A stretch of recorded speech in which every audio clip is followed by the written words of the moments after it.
Assalamualaikum warahmatullahi wabarakatuh. Selamat datang di praktikum KPM P7. Di sini kita akan membuat HMI untuk proses bottle filling. Jadi software yang dibutuhkan itu CX Supervisor dan juga CX Programmer untuk ladder diagramnya.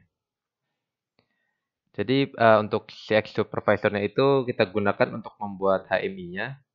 Kurang lebih tampilannya seperti ini. Cara membuatnya itu adalah untuk yang ini on off ini pakai toggle button. Di sini diklik, terus di drag aja kayak gitu. Terus untuk toggle button ini buat dua buah, yang kiri ini buat on-nya dan yang kanan ini buat off. Kemudian yang bawahnya ini kita buat pakai shape aja, rectangle. Terus yang bulatnya pakai ellipse. Untuk ganti warna di atas ini pencet, diganti warnanya. Terus tulisannya kita pakai yang teks. Diklik, warnanya diganti dulu. Terus kita ketik conveyor. Kalau udah, ini bisa kita pindahin ke tengah biar rapi. Terus dibuat juga buat yang filling, bottle cap, dan juga yang down-nya ini. Oke. Kalau udah, sekarang kita buat gambar yang di kanan. Ini itu gambar conveyor-nya ceritanya. Jadi yang bulat-bulat ini adalah conveyor belt-nya. Yang kotak putih ini adalah botolnya. Terus yang biru ini adalah proses filling. Yang kuning ini adalah proses bottle capping. Terus yang ada switch-nya ini itu ceritanya sebagai proximity.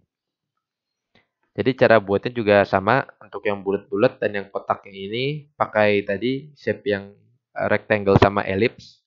Dan untuk yang proximity-nya ini kita pakai toggle button lagi. Terus untuk ganti bentuknya itu kita klik 2 kali. Diganti button style-nya jadi yang on off switch. Terus di OK. Terus dia akan berubah.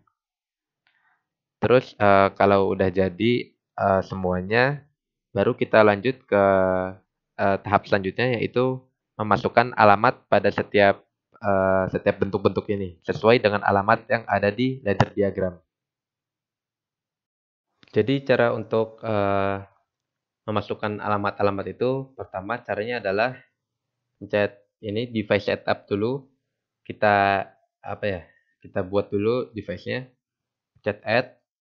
Terus device name-nya kalian namain bebas, misalkan namanya nanti P7. Terus device type-nya ini disesuaikan sama ladder diagram yang di CX Programmer. Di ladder diagram itu kita pakainya yang CJ1M. CJ1M. Terus setting CPU type-nya ini yang CPU 11. Kalau udah di OK, network type-nya juga toolbus. Nanti kalau udah di OK. Terus nanti muncul device list-nya. Terus selanjutnya kita buat point-point. Caranya adalah dengan klik yang ini, point editor. Terus kita add point. Jadi kita butuh point-point untuk di tombol off, tombol on, tombol off, di conveyor, filling, bottle cap, down, dan juga di proximity-nya. Dan juga ini, tiga-tiga ini. Caranya adalah pertama, misalkan kita mau buat untuk yang start, point name-nya kita namain start. Terus point type-nya itu boolean, IO type-nya itu yang untuk yang start dan yang stop ini pakai IO type-nya itu yang output. IO update rate-nya on change, atribut itu PLC. Kita setup dulu. Nah, data location-nya ini kita sesuaikan dengan alamat yang ada di ladder diagram. Misalkan kita membuat yang tadi yang start, kita lihat di ladder diagramnya, start itu alamatnya di 0.00. Berarti data location-nya adalah 0.00. Kalau udah nanti di OK. Terus buat juga yang off, caranya sama. Yang stop ini namanya aja dibedain. Kemudian kita buat juga untuk yang conveyor, bottle cap, filling, dan down. Tapi untuk yang conveyor, bottle cap filling dandan ini kita pakainya yang input IO type ini. Jadi misalnya ini conveyor, itu kita pakainya yang input. Ini intervalnya 1 second aja. Terus sama setupnya kita lihat alamatnya. Conveyor itu adalah 100.00. Kita masukin 100.00. Kalau udah nanti di OK aja lagi. Lakukan yang sama untuk filling bottle cap dan down. Kemudian untuk yang proximity-nya itu kita pakainya IO type-nya yang output lagi, sama kayak yang start dan yang stop. Kalau di ladder diagram itu, yang ini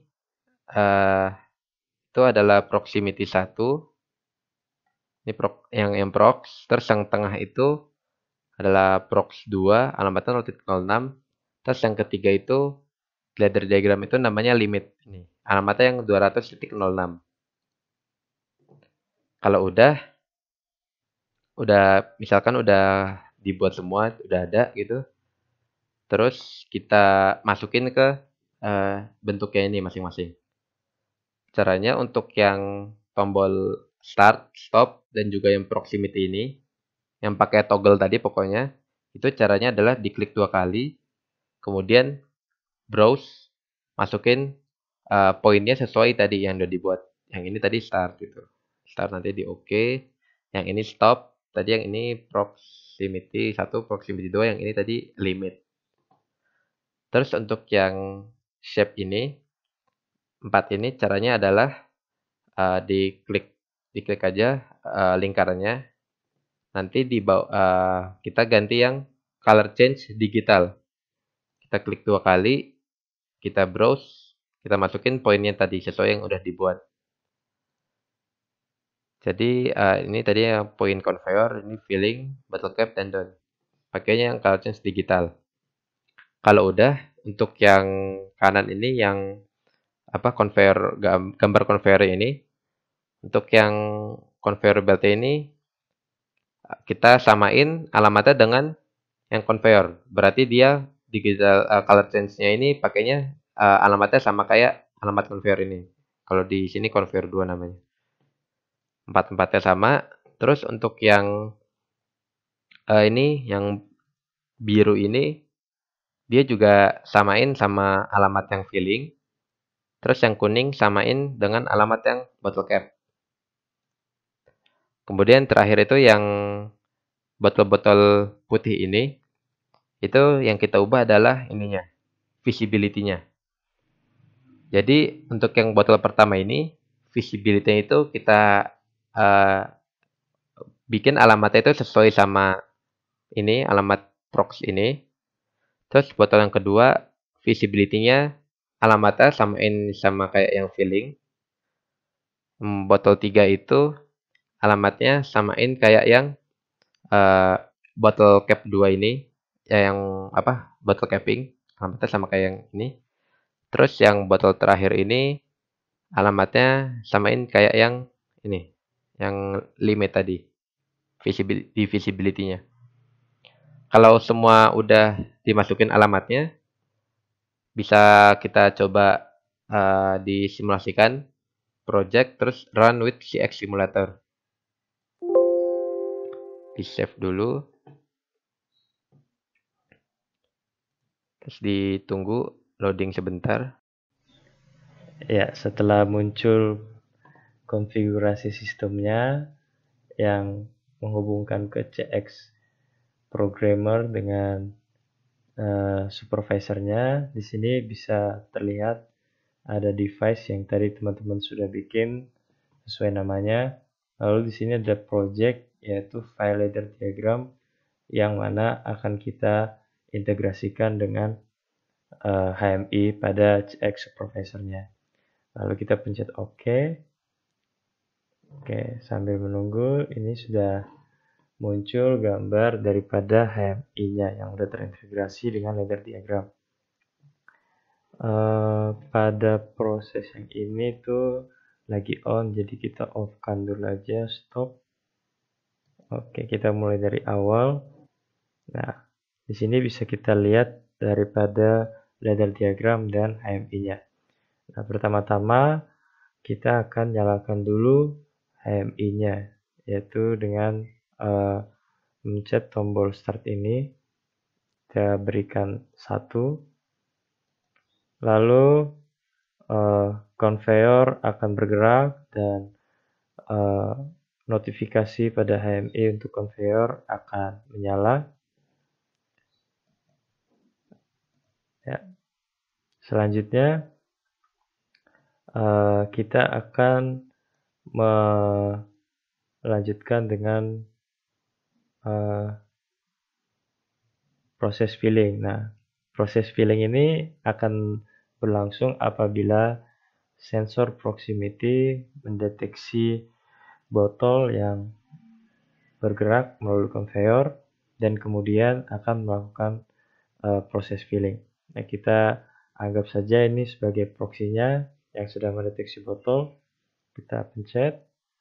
Ketika terdeteksi, maka proses filling akan berlangsung sesuai dengan timer yang sudah kita atur tadi. Nah, selanjutnya proses tersebut selesai dan conveyor akan kembali bergerak. Selanjutnya dilanjutkan dengan proses capping, yaitu penambahan untuk penutup botolnya.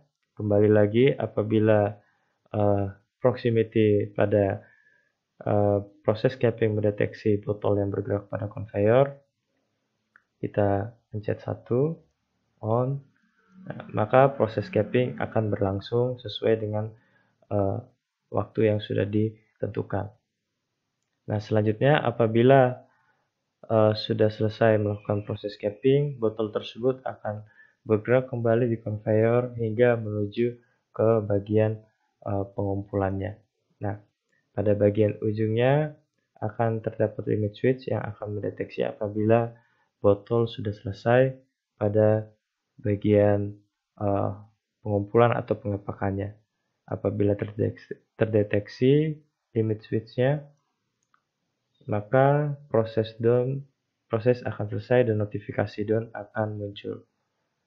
Lalu kita matikan kembali limit switch-nya dan proses akan kembali berulang mulai daripada limit proximity pada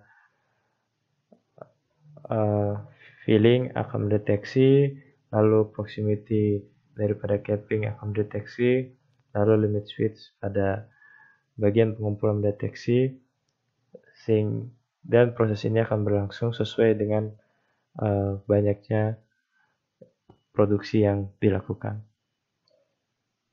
Ya, sekian penjelasan untuk praktikum P7 ini. Kami selaku asisten mohon maaf apabila ada kekurangan dan juga ketidakjelasan. Apabila teman-teman ingin bertanya, nanti silakan tanyakan pada saat praktikum. Ya, mungkin sekian dari kami. Terima kasih.